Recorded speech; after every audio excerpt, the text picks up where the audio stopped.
Hello दोस्तों, तो आज की इस वीडियो में ना हम पढ़ेंगे अपना पहला चैप्टर रासायनिक अभिक्रियाएं एवं समीकरण, जो कि है केमिस्ट्री से। यार ये इतना आसान चैप्टर है ना, लेकिन हमारे जो मास्टर इसको इतना कठिन बना दिया हम लोगों के लिए कि हम लोग को कुछ समझ में नहीं आ रहा है कि कैसे यार NH4Cl बन रहा है, कैसे CO2 बन रहा है, कैसे NaCl का निर्माण हो रहा है। लेकिन मैं आज आपको इतने आसान तरीके से बताऊंगा कि आपको इस वीडियो के बाद वो पूरा जो चैप्टर है ना यहाँ पर दिमाग में याद होगा। ठीक है, यहाँ पर। तो ये हम लोग तुरंत स्टार्ट करते हैं बिना किसी देरी के। आप लोग देख रहे हैं हमारे पास जो सबसे पहला हेडिंग आता है हमारे चैप्टर में भी, वो आता है रासायनिक अभिक्रियाएं। व्हाट इज रासायनिक अभिक्रिया। देखो, आपको रासायनिक अभिक्रिया समझने के लिए सबसे आसान तरीका है, आप कोई दो तत्व लाओ, ठीक है, और आप उनको मिला दो आपस में, हो जाएगा रासायनिक अभिक्रिया। जैसे कि आप लेकर आओ कार्बन और प्लस ऑक्सीजन, आप उनको जब मिला दोगे आपस में तो बन जाएगा कार्बन डाइऑक्साइड। और इसी को जब आप सूत्र के माध्यम से लिखते हैं तो उसी को कहते हैं रासायनिक समीकरण।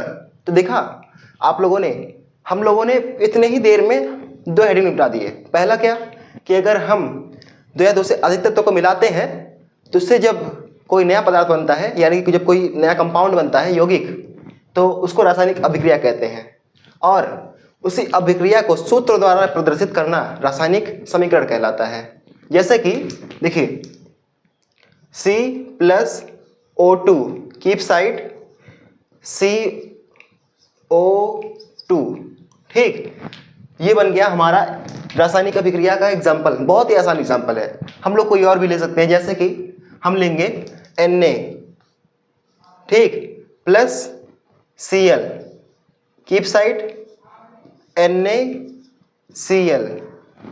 ये कैसे बना? हम लोग दो या दो से अधिक तत्वों को लेकर आए और उसको हम लोगों ने आपस में मिला दिया, तो उससे हो गया कंपाउंड, यौगिक, जो कि हम लोग उसको सूत्र के माध्यम से लिख दिए, यानी कि ऐसे, ठीक है, तो वो बन गया रासायनिक समीकरण। उसके बाद हमारे पास आता है संयोजन अभिक्रिया। संयोजन क्या होता है? ये भी वैसे ही होता है। आप लोग दो पदार्थ लेकर आओ और उसको जब मिलाओ तो उससे एकल पदार्थ बनना चाहिए, ठीक है, मतलब उससे जो पदार्थ बने वो एक हो, समझे? जैसे कि हम लोगों ने भी देखा, ये भी लिख सकते हो, लेकिन हम लोग एक ही एग्जाम्पल बार बार लिखें अच्छा नहीं लगेगा ना, तो हम लोग इसे लेते हैं अब की बार H2O का, ठीक है, पानी वाला एग्जाम्पल। हम लोग लेंगे H2 यानी कि हाइड्रोजन और ऑक्सीजन। जब हम लोग इसको आपस में मिलाएंगे तो उससे जो बनेगा H2O, वो एक एकल पदार्थ होगा, ठीक है। तो उस प्रोसेस को कहेंगे संयोजन अभिक्रिया, ठीक है। तो अगर हम लोग उसको सूत्र द्वारा प्रदर्शित कर देंगे तो इसका एग्जाम्पल बन जाएगा, जैसे H2+O कीप साइड, O2 भी रहेगा, ठीक है, H2O।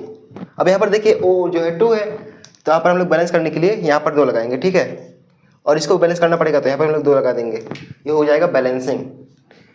हम लोग कोई और भी एग्जाम्पल ले सकते हैं, जैसे NH3 ammonia plus HCl keep side NH4Cl, ammonium chloride, ठीक है। तो ऐसे हमारा बन जाएगा इसका एग्जाम्पल। अब हमारे पास आता है विस्थापन अभिक्रिया। ये यार बड़ा ही मजेदार एग्जाम्पल है, बहुत ही मजेदार ये अभिक्रिया है। आप लोगों ने पढ़ा होगा क्रिया श्रेणी। उसमें क्या होता है, ऊपर होते हैं प्रबल तत्व, जो कि जिनके पास पावर ज़्यादा होता है, ठीक है, वो किसी को भी मार के भगा सकते हैं, और नीचे होते हैं दुर्बल तत्व, जिनको मारा जाता है और ऊपर वाले मारते हैं, जैसे कि Zn जिंक, वो ज़्यादा क्रियाशील होता है, ठीक है, वो Fe को मार सकता है, वो कॉपर को मार सकता है, वो सिल्वर को मार सकता है। जैसे कि अभी आप लोग देखेंगे Zn आएगा, Zn जिंक, ठीक, और वो मिलेगा FeCl से, फेरिक क्लोराइड। अब ये जो है ज़्यादा पावरफुल है उसके हिसाब से, क्रिया श्रेणी के हिसाब से, और ये जो है Fe वो कम क्रियाशील है, तो वो Zn जो है वो FeCl से कहेगा, और Fe तुम निकलो यहाँ से, क्योंकि हम तुमसे जो है ज़्यादा पावरफुल हैं और हम रहेंगे Cl के साथ, तो यहाँ से भाग जाओ, ठीक है। तो क्या होगा, ये भगा देगा इसको, तो बन जाएगा ZnCl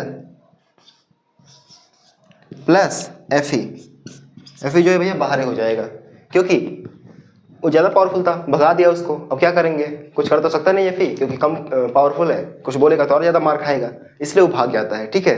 तो ऐसे आपको बन जाएगा विस्थापन अभिक्रिया का एग्जाम्पल। तो अब हम लोग देखेंगे द्विविस्थापन अभिक्रिया।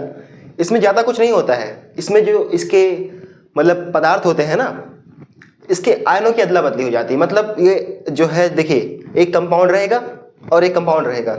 इसका जो कंपाउंड का एक पदार्थ होगा वो इसके साथ जाएगा, इसके कंपाउंड का एक पदार्थ इसके साथ जाएगा। कैसे, आइए आपको दिखाता हूँ। पहले सूत्र बताता हूँ फिर आपको दिखाता हूँ, ठीक है। जैसे कि इसमें सबसे ज़्यादा जो मेन है सूत्र, मैं आपको वही बना के दिखाता हूँ। Na2SO4 plus BaCl keep side NaCl plus BaSO4। अब देखिए हम लोगों के पास जो मिला है बेरियम सल्फेट, ये ठोस पदार्थ बनता है, ठीक है। तो ये जो है जल में जो मतलब इसका जब अभिक्रिया होता है वो उसमें जाके नीचे बैठ जाता है, तो इसी को अवक्षेप कहते हैं। तो कैसे होगा, हमारे पेपर में क्वेश्चन आता है कि अवक्षेपण माध्यम क्या है, आप इसको एग्जाम्पल सहित दर्शाइए। तो हम लोगों ने इसमें पढ़ लिया वो वाला भी क्वेश्चन कि अवक्षेपण माध्यम क्या है। तो आप लोगों को लिख देना है बहुत ही आसान से कि सोडियम सल्फेट बेरियम क्लोराइड के साथ क्रिया करके, सोडियम क्लोराइड यानी कि लवण, ये एक प्रकार का जल एक प्रकार का नमक होता है सोडियम क्लोराइड, और बेरियम सल्फेट बनाता है। जो बेरियम सल्फेट है वो ठोस तरीके का रुकता है, ठीक है, ठोस प्रकार का बनता है, वो जाके नीचे बैठ जाता है, और जो नीचे बैठता है उसको कहते हैं अवक्षेप। तो उसी को कहेंगे अवक्षेप। और ये जो नीचे बैठेगा बेरियम सल्फेट, यही मेन है, ठीक है। आपको इसमें नीचे का ऐसे तीर बना देना है, इसको कहते हैं अवक्षेप। तो आप लोगों ने देख लिया द्विविस्थापन मतलब ये जो है सोडियम क्लोरीन के साथ शादी कर लेगा और जो सल्फेट है वो बेरियम के साथ शादी कर लेगा। मतलब दो कंपाउंड आएंगे, कहेंगे भैया हमको ये नहीं पसंद है हमारी वाली, और ये कहेंगे हमको ये नहीं पसंद है, अच्छा तुम एक काम करो, तुम हमारे साथ आओ, तुम हमारे साथ आओ। ऐसे हो जाएगा द्विविस्थापन अभिक्रिया। ऐसे आप लोग याद कर सकते हो बहुत ही आसान तरीके से, ठीक है। अब हमारे पास आता है वियोजन अभिक्रिया। वियोजन अभिक्रिया की भी काफ़ी ज़्यादा आसान है।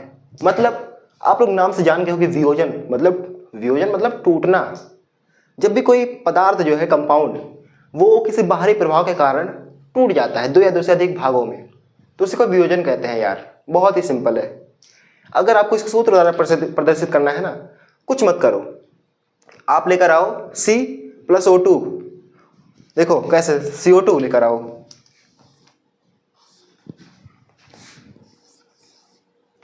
CO2, ठीक है। इसको आप लोग तोड़ दो भैया, C+O2 हो जाएगा। मतलब आप एक कंपाउंड लेकर आओ, उसको आप तोड़ दो, काम हो जाएगा। आप कोई भी कंपाउंड ला सकते हो, जैसे NaCl भैया, NaCl, आप इसको तोड़ दो, Na+Cl2 हो गया। आप कोई भी कंपाउंड लाओ, उसको बस ये तोड़ दो, काम हो जाएगा। मतलब यार ये जो चैप्टर है ना बहुत ही आसान है, बस हमको इसको थोड़ा सा समझना पड़ेगा। तो हम लोगों ने क्या देखा, रासायनिक अभिक्रिया। हम लोगों ने देखा रासायनिक अभिक्रिया, ठीक है। आप लोग दो पदार्थ लेकर आओ, उसको मिला दो आपस में, उसकी शादी करा दो, कंपाउंड बन जाएगा भैया, बढ़िया। उसको कहेंगे रासायनिक अभिक्रिया। अब उसको सूत्र द्वारा प्रदर्शित कर दो, ठीक है। आप उसको सूत्र द्वारा लिख दो, हो जाएगा रासायनिक समीकरण। आपको संयोजन करना है, आपको फिर शादी करानी है, ठीक है। दो पदार्थ लेकर आओ, उनकी शादी कराओ, हो जाएगा संयोजन। मतलब ये जो है सेम ही है यार, आप लोग अगर देखो तो मतलब सेम है। हमारी 3 एंट्री तो ऐसे निकल गई। विस्थापन मतलब एक प्रबल तत्व आएगा, मतलब शादी में जैसे आप लोग देखते हो बड़े पावरफुल इंसान आते हैं, कुर्सी पे कोई बैठा रहता है, छोटा अपना शरीफ इंसान, उसको कहते हैं मतलब वो खुद ही उड़ जाता है उसको देख के, प्रबल तत्व को। वैसे जड़न जो है वो एफिसियल को सिर्फ देखेगा ऐसे, और एफिसियल डर के मारे सीएल का साथ छोड़ के भाग जाएगा, जड़न के साथ सीएल चला जाएगा, ठीक है। ऐसे ही हो जाएगा। और द्विविस्थापन अभिक्रिया, इसमें क्या होता है शादी में दो जोड़े आते हैं, ठीक है। तो जोड़े जो है वो कहेंगे यार हमको हमारी वाली पसंद नहीं है, अब हमको बदलना है इसको, और ये वाले कहेंगे हमको ये वाली नहीं पसंद है, हमको इसको बदलना है। तो इन लोग क्या कहेंगे कि यार एक काम करते हैं, हम लोग आपस में एक्सचेंज कर लेते हैं, तुम मेरे ले जाओ, मैं तुम्हारे ले आता हूँ। यही है द्विविस्थापन अभिक्रिया। आयनों की अदला बदली कर लेते हैं ना, उसी को कहते हैं द्विविस्थापन अभिक्रिया। अभी आप लोगों ने देखा, और इसी में हम लोगों ने देखा अवक्षेपण क्या होता है, काफ़ी मेन है। जो बेरियम सल्फेट बचता है ना आखिरी में, वही अवक्षेप होता है। आप लोगों को सीधे सही वाली एग्जाम्पल लिख देना है कि सोडियम सल्फेट बेरियम क्लोराइड के साथ क्रिया करके सोडियम क्लोराइड यानी कि लवण प्लस में बेरियम सल्फेट अवक्षेप बनाता है। हो जाएगा, आपको मिल जाएगा 2 नंबर। आखिरी में हम लोगों ने देखा वियोजन अभिक्रिया, मतलब आप लोगों को तोड़ना है। भैया आप लोगों ने शादी बहुत ज़्यादा करा दी, ठीक है, अब आपको शादी को तोड़ना है, तो आप लेकर आओ 2 जोड़े को, 1 जोड़े को लेकर आओ, उसको भैया बाहर से कहीं चढ़ाओ ना कि बहुत हो गया छोड़ो, वो लोग जो है अपना गुस्सा सा करके तोड़ जाएंगे, ठीक है। तो वही जो है यहाँ पर हो जाएगा। तो आइए हम लोग देखते हैं जो हमारे हेडिंग बचे हैं और सारे, उनको हम लोग जल्द से निपटाते हैं, ठीक है।